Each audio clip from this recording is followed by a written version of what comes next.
Thanks for being here. My name is Mile Marker, also known as Madeline. This podcast aims to discover what it means to live authentically. I work to uncover tools to help me be most present in my life.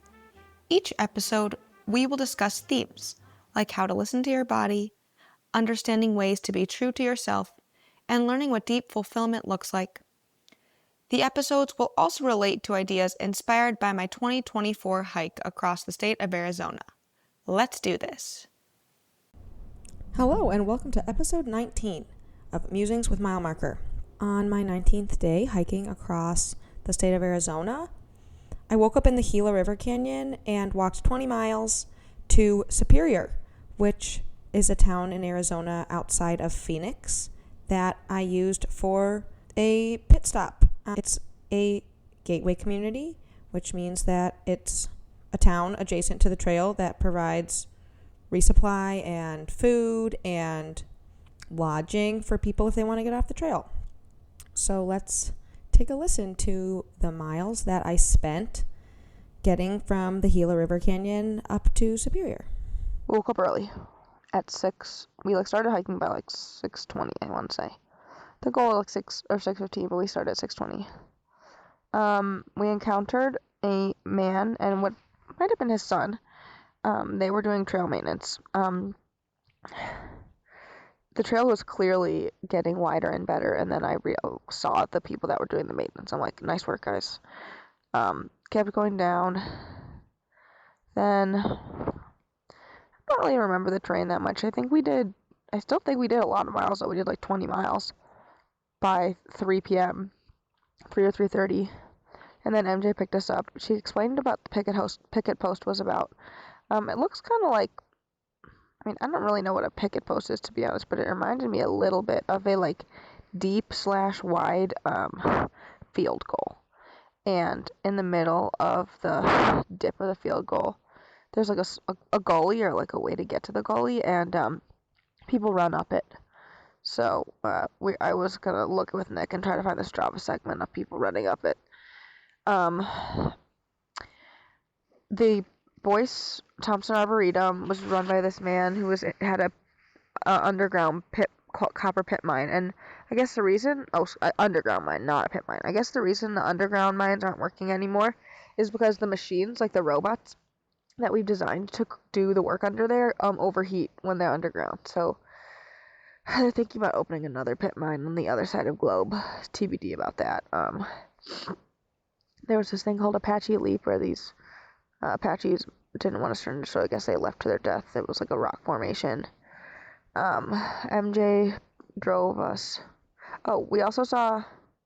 Oh my God! This is the day I had the fucking interaction with the snake, and I haven't even talked about it here. Oh, this is important. So I'm like mile 10. I have some cell service. It's a really lovely morning. So I decided to get Emily a call. And I'm walking. I'm paying attention enough, but then I take a step, and right in front of me, like maybe 2 or 3 feet, a rattlesnake hisses at me, and it's a little bit, his neck is a little bit curly, and his rattle goes off, and I'm like, oh fuck. So I'm like, Emily, there's a rattlesnake. I need to deal with this. So I'm like, okay, what am I gonna do? He's like right in the middle of the trail. So I called John O'Connell. Rang, didn't answer, hang up, okay. Call KCB. Rang, didn't answer, okay. Call Emily back. She says, Chris said, try to see if he's angry or not, and you don't want to keep him not angry. I'm like, oh, too late for that. He's already angry. So I walk way around, onto the little bluff off the trail and back onto safety, but man, oh man, that was scary. The next mile, I walked as fast as I could to catch up with Morgan, and I think it was my fastest mile of the entire week. Then we got to MJ's. I was pretty tired, with that adrenaline hit. Who did we meet? We met this girl named That Brunette. We met a guy named Steve-O. The climber? No, the climber was today. And we saw the Colby boys. They were a little hot. It was a pretty hot day, to be honest. It was warm. I had my umbrella up a lot. The Colby boys were sitting. The baby-faced one was putting sunscreen on his arms. They seemed happy to be almost done. So it was nice to see them again. Then MJ said she was going to cook dinner, which was exciting. I just sat on the ground for a long, long time. We met Chris, the black hiker that Jackie was friends with. We met a girl doing the Grand Enchantment Trail. Gary was there from before. We met Jay and Mr. Clean, whose names I'd seen all the time. This is an interesting thing. Like, you know, every day you see these people's names, and you're like, oh, I must be near this group.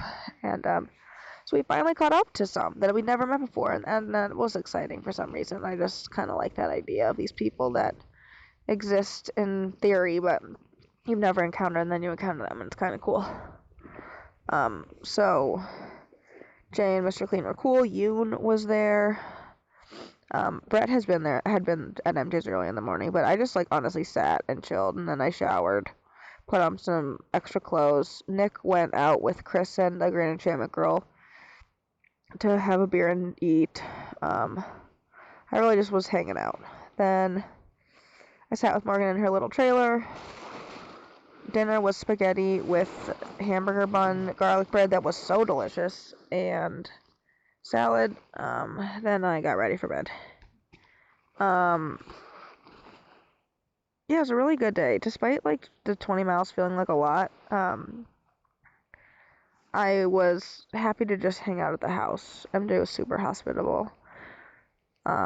Nick and I slept in this double bedroom. It was okay. Oh, there's also a guy named Laundry Basket who's making a painting on the laundry shower door, and he was doing an excellent job. Oh, I gotta keep eating my Welch's gummy snacks. I want to go to sleep soon. What you just heard was audio from my 19th day hiking across the state of Arizona.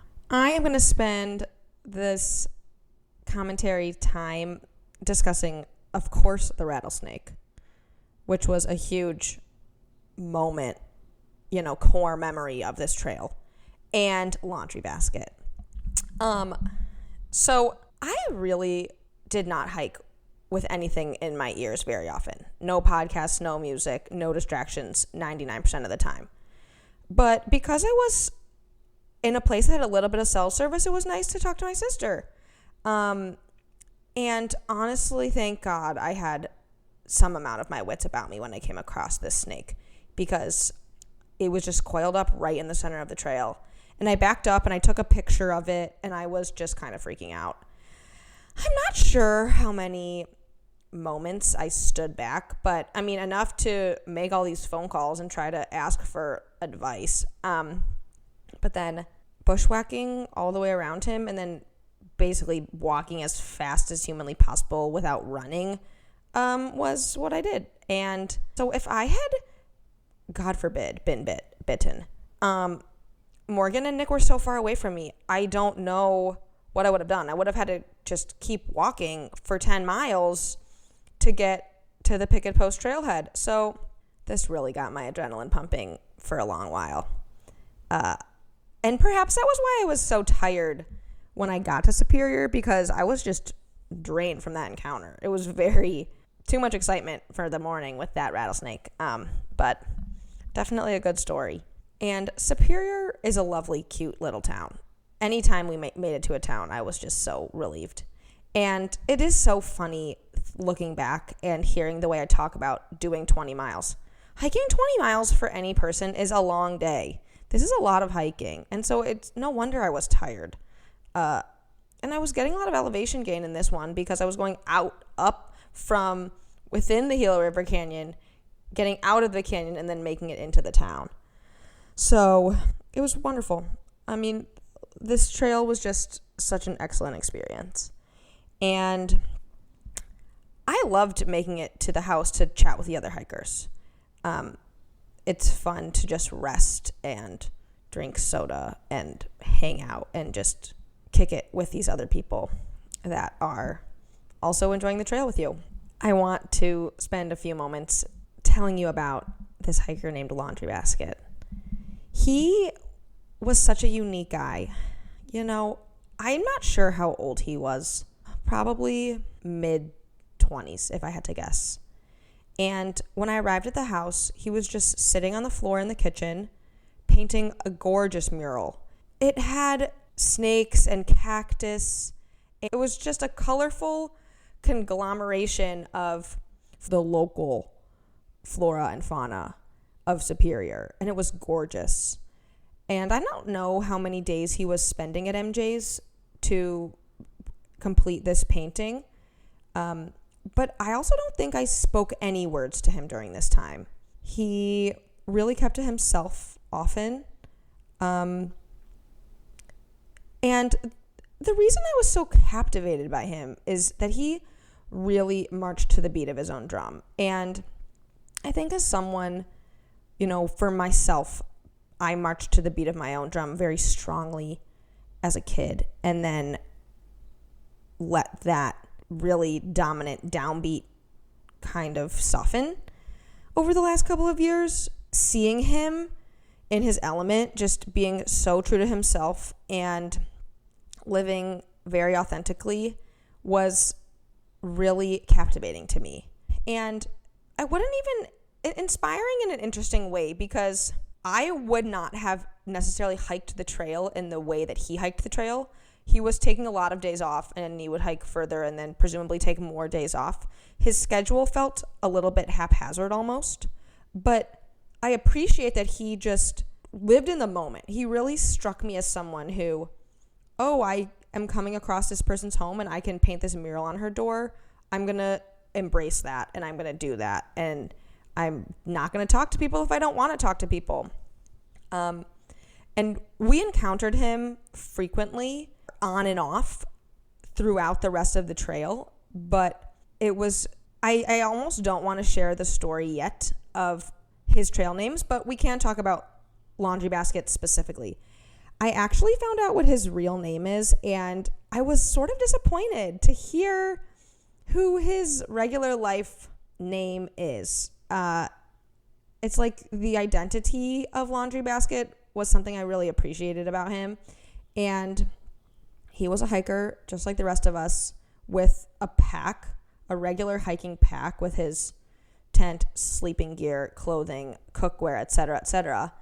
But he also had a hamper, a rectangular hamper, the little kind that maybe you would pull a toddler around in and use it like a makeshift sled, that sort of hamper with holes in it, the big holes in it.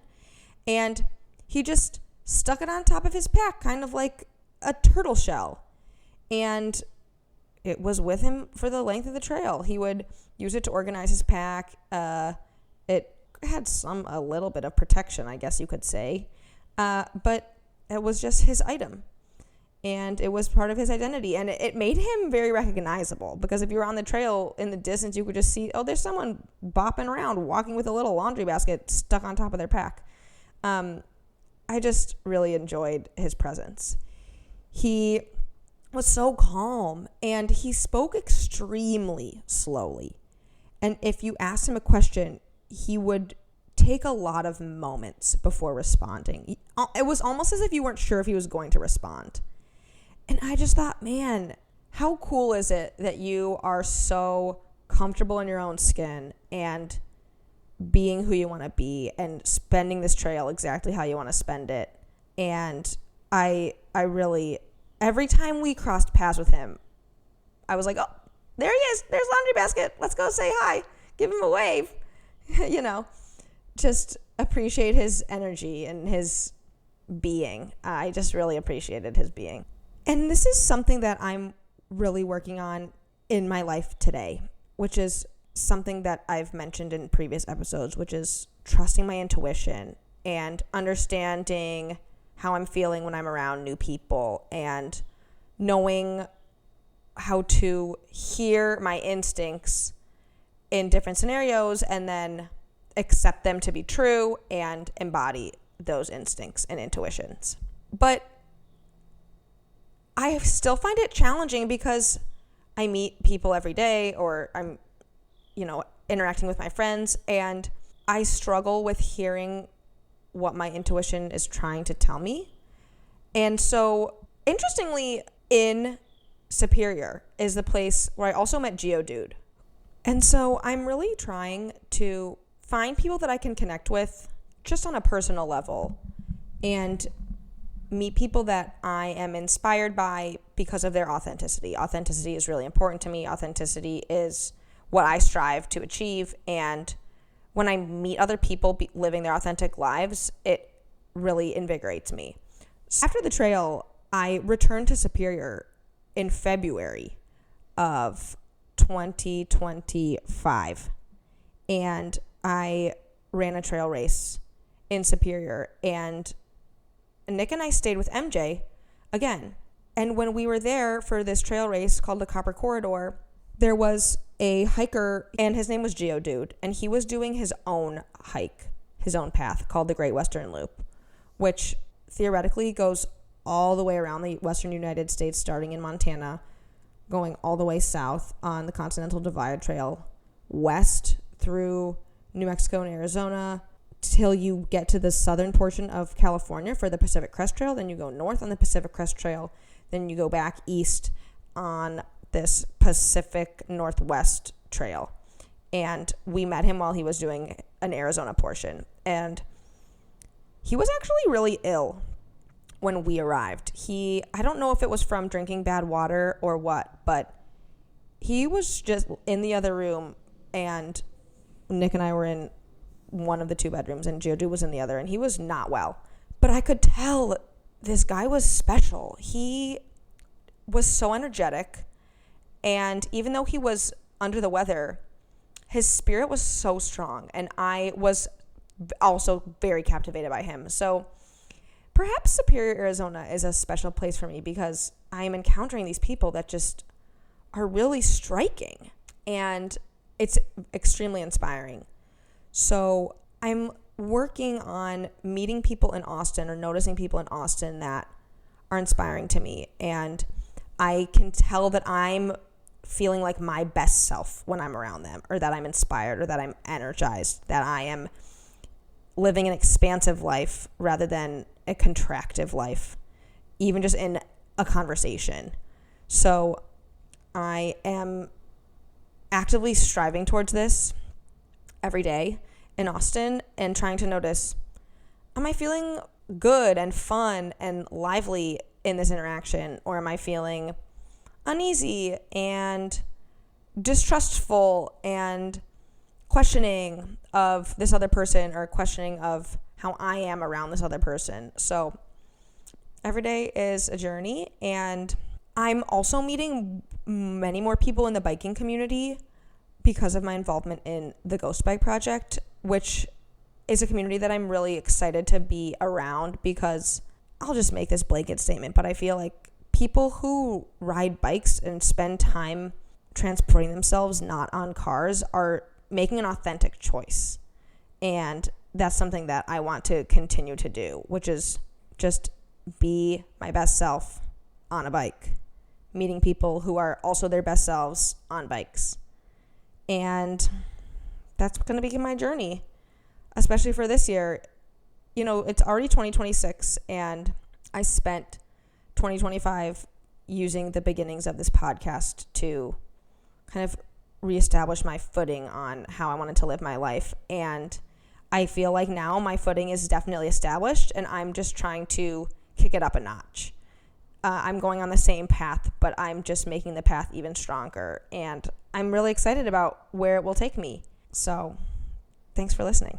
That's going to be the end of episode 19. That concludes this episode of Musings with Mile Marker. Thanks for listening. The intro and outro music are from a track called Wake Robin, composed and recorded by my late grandfather, Bob Ackery. Cover art for this podcast was designed by Polly Morwood. Production and editing of this podcast were done by me, your host, Mile Marker, aka Madeline Ackery. See you next time.